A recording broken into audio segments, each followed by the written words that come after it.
Melissa and I had been married for 6 years. We met through friends, hit it off quickly, and built a steady life together. Nothing extravagant, but solid. I worked in IT, she was in healthcare administration, and we had our little rituals. The inside jokes, the lazy Sunday mornings, the unspoken rhythms of a life well worn. For the longest time, I believed we were happy. At least I was.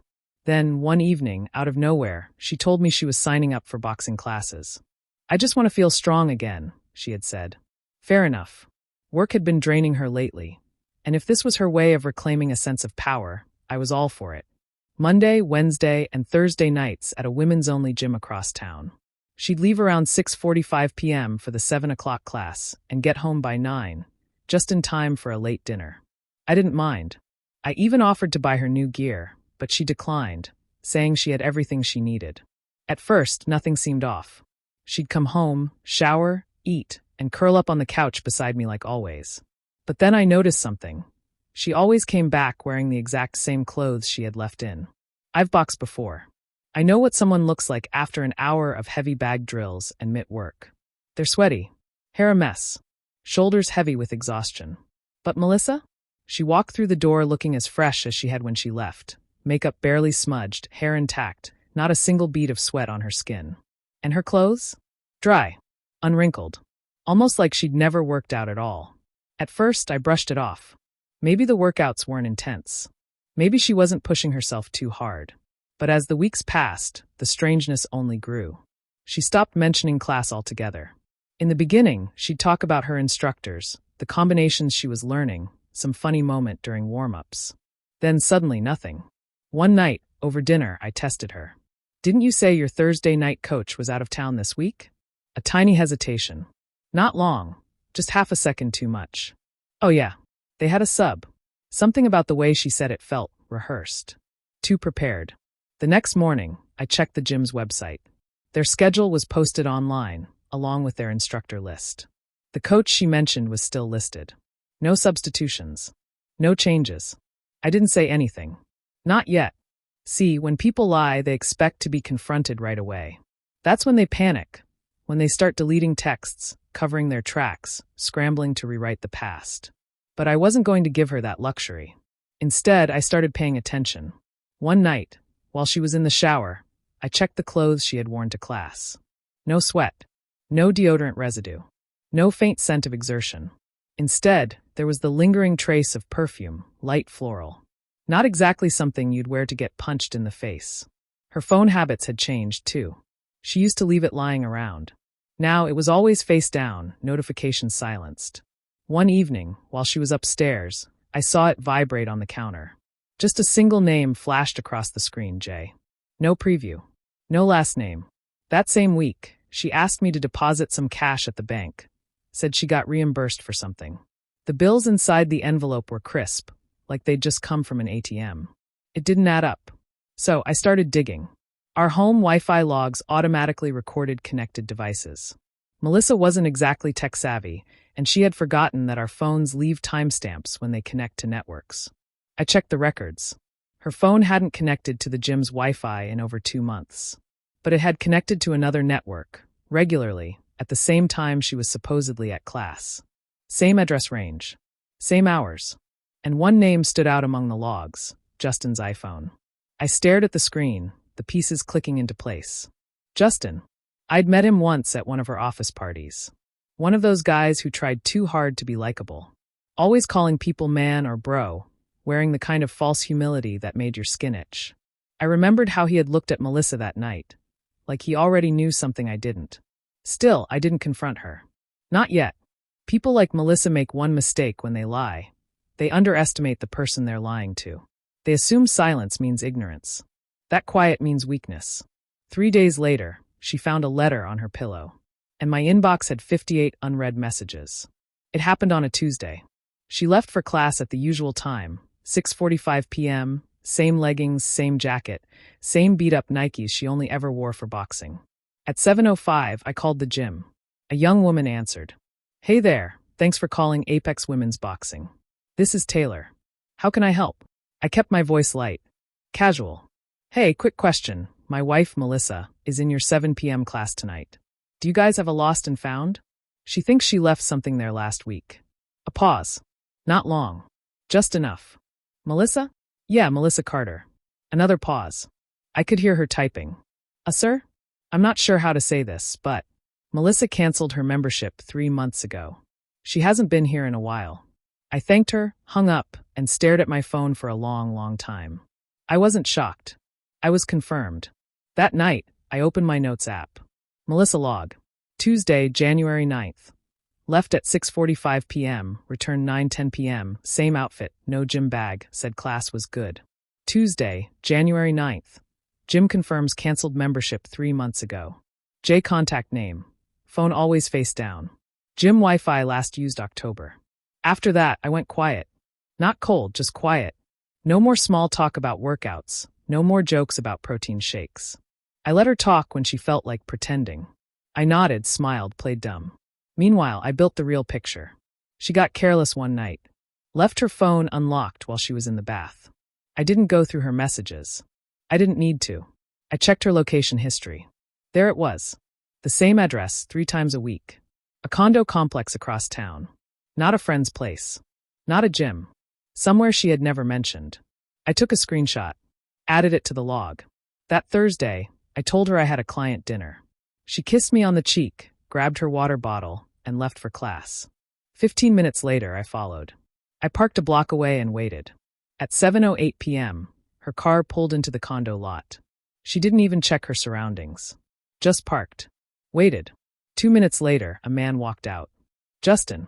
He strolled up to the passenger side, leaned in, kissed her on the cheek. Casual. Like he'd done it 100 times before. They went inside together. I didn't follow. I didn't take pictures.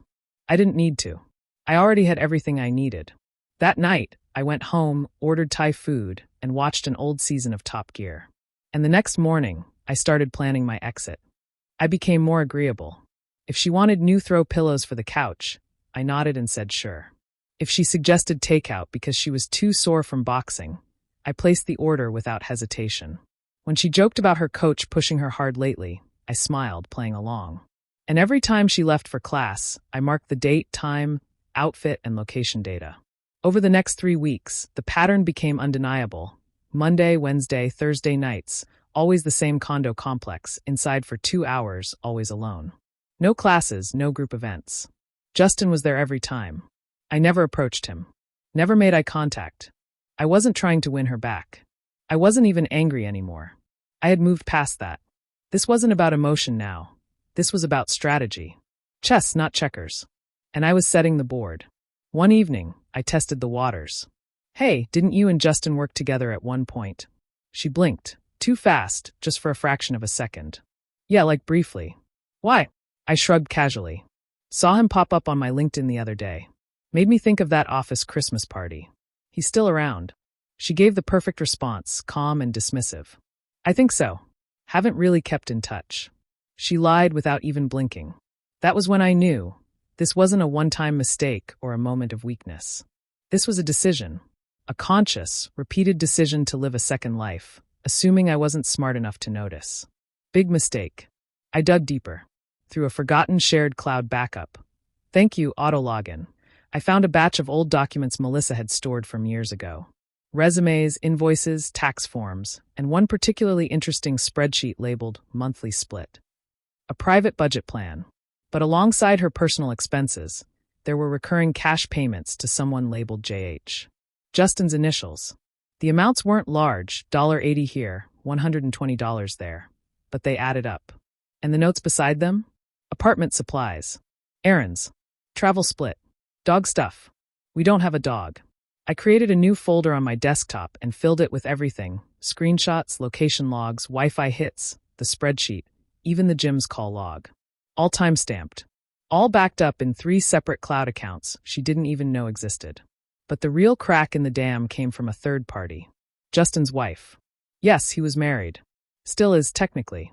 Justin wasn't exactly a master of discretion. His social media was private, sure, but his wife's wasn't. And after some digging, I found her Facebook, her Instagram, even her Pinterest wedding board from 2017. They had a 5-year-old daughter. A golden retriever. Matching Christmas pajamas. The works. I didn't reach out right away. I waited. Then one afternoon, I made a burner account and sent her a message. Just 5 words. Ask Justin about Thursday nights. Nothing else. I let it sit. That night, Melissa came home like nothing had changed. Cooked pasta. Made some dumb joke about her boxing gloves making her hands rough. I laughed politely. Watched her pour a glass of wine and scroll through her phone. Then I saw it, the tiniest flicker of tension. A split-second tightening of her face. She turned her screen away. Upstairs, her fingers moved quickly over her keyboard. She was texting him, trying to figure out who had tipped off the wife. They'd both be very busy soon. But I wasn't done yet. The final move was coming. I wrote the letter on a Sunday morning, taking my time. No yelling. No dramatics. Just facts. Calm. Deliberate. Clean. I didn't need to scream for it to hurt. I just needed her to read it in silence and feel the weight of every single word. I didn't drop hints. In fact, that whole weekend, I was unusually cheerful. I made breakfast. Offered to run errands. Asked if she wanted takeout from that Thai place she loved. She said yes, laughing like everything was normal. I tucked the letter under her pillow before leaving for work Monday morning. Inside, I laid out everything. She hadn't been to boxing in over 3 months. I had spoken to the gym. I had address logs, router records, and timestamps. I had seen her with Justin 3 separate times. I knew she had been sending him money. I had contacted Justin's wife. I detailed the exact dates and times she had been at his condo. Mentioned the spreadsheet I found. Attached the gym's call transcript. At the bottom, I wrote one final line. Don't bother explaining. I've already heard your story, just not from you. Then I told her what I had done. Removed her from our joint bank accounts. Had a lawyer prepare separation documents. Cut off her access to shared credit cards. Scheduled a forensic accounting review of our finances. Forwarded copies of all relevant documents to my attorney. I didn't threaten her. I didn't insult her. I didn't even say I was leaving. I ended it simply. You made your choices. Now I'm making mine. When I left the house that morning, she was still asleep. The letter was waiting. At 11:42 a.m., the first text arrived. Jake, we need to talk. Please. Then another. I don't understand what you think you know, but it's not what it looks like. And then, can we just talk in person? Please. I'm begging you.